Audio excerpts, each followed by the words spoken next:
Halo semuanya, Assalamualaikum warahmatullahi wabarakatuh. Welcome back to my YouTube channel.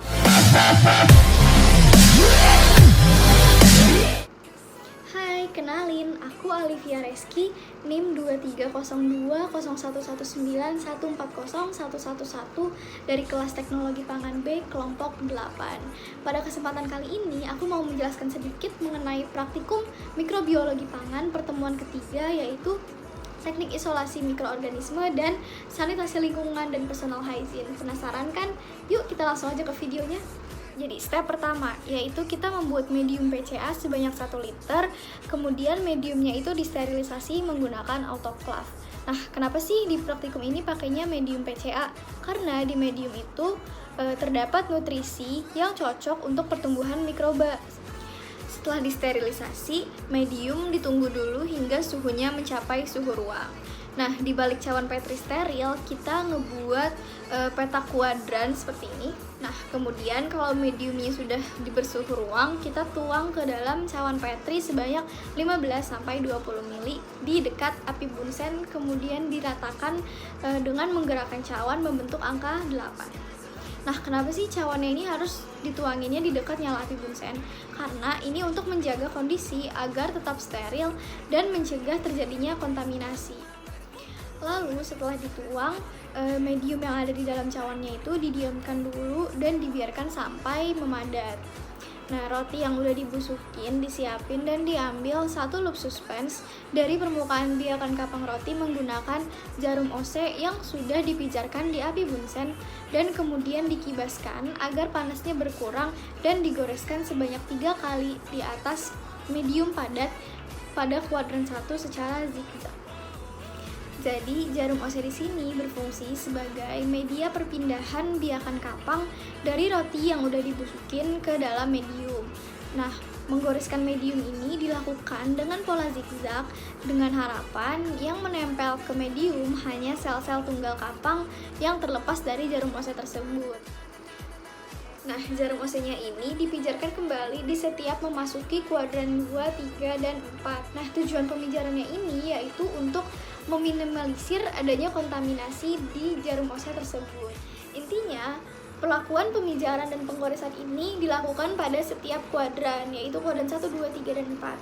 Nah, jika sudah, cawan ditutup rapat menggunakan plastik wrap supaya tidak ada kontaminasi dari lingkungan sekitar.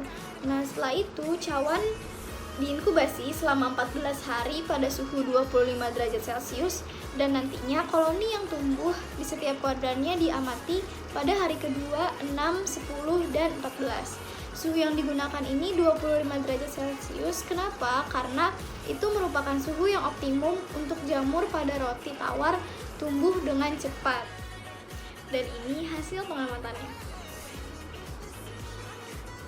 Berdasarkan tabel tadi, jumlah koloni dari masing-masing kuadran itu selama 14 hari semakin menurun. Kenapa?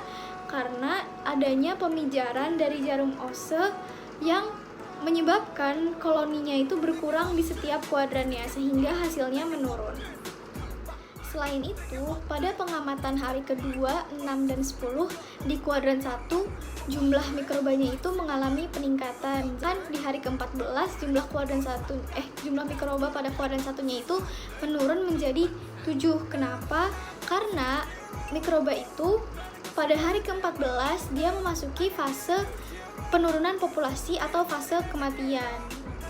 Nah, prinsip dari metode strike plate ini adalah memisahkan koloni bakteri sampai benar-benar terpisah sehingga memudahkan proses isolasi dengan membagi cawan Petri menjadi 4 bagian atau kuadran. Kelebihan dari metode strike plate ini adalah koloni yang dihasilkan merupakan koloni tunggal. Tapi metode ini juga ada kekurangannya, yaitu dibutuhkan keterampilan dalam menggores medium pada cawan agar diperoleh hasil yang sempurna. Nah, berdasarkan penjelasan sebelumnya, dapat disimpulkan bahwa jumlah mikroba pada kuadran 1 sampai kuadran ke-4 itu mengalami penurunan. Sekian untuk materi pertama, teknik isolasi mikroorganisme. Sekarang kita masuk ke materi kedua, yaitu sanitasi lingkungan dan personal hygiene. Yuk! Nah, yang pertama untuk personal hygiene yaitu diawali dengan membuat medium PCA steril dan dituangkan ke dalam cawan sebanyak 15 ml lalu dibiarkan sampai mengeras. Nah, kenapa yang digunain medium PCA? Karena sama seperti percobaan sebelumnya, yaitu pada medium ini terkandung nutrisi yang cocok bagi pertumbuhan mikroba. Nah, jika medium tadi sudah mengeras, 3 jari tangan yang telah disterilkan menggunakan alkohol dan yang tidak disterilkan menggunakan alkohol ditempelkan pada medium seperti ini. Nah, kenapa sih yang dipakai itu alkohol? Karena alkohol ini akan membunuh mikroba atau bakteri yang ada di jari tangan kita. Nah, selanjutnya kita menyiapkan sampel kuku dan rambut. Kemudian sampel tersebut dimasukkan ke dalam aquades. Lalu 1 ml sampel dipipet ke dalam cawan dan medium PCA-nya dituangkan. Nah, kalau sudah dituangkan, cawan diinkubasi dengan posisi terbalik pada suhu 37 derajat Celcius selama 24 jam. Kemudian perubahan yang terjadi diamati dan dicatat. Kemudian ada metode yang kedua, yaitu swab test. Jadi pada metode ini sampel diambil menggunakan swab stick. Kemudian swab stick itu diusapkan pada permukaan 5x10 cm kuadrat dan juga pada gagang pintu.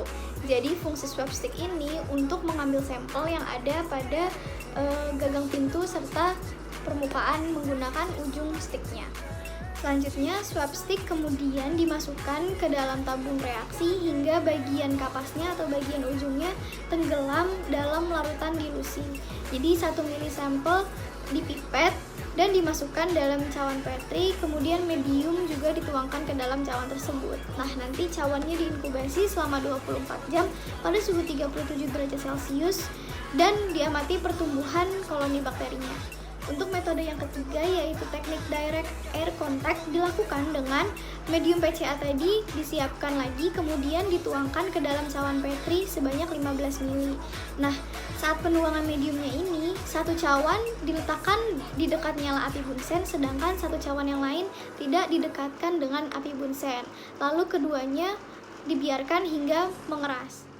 Nah, kenapa cawan yang satunya ini didekatkan dengan nyala api bunsen? Yaitu karena nyala api bunsen ini berfungsi untuk menjaga kondisi di sekitar cawan agar tetap steril dan mencegah terjadinya kontaminasi.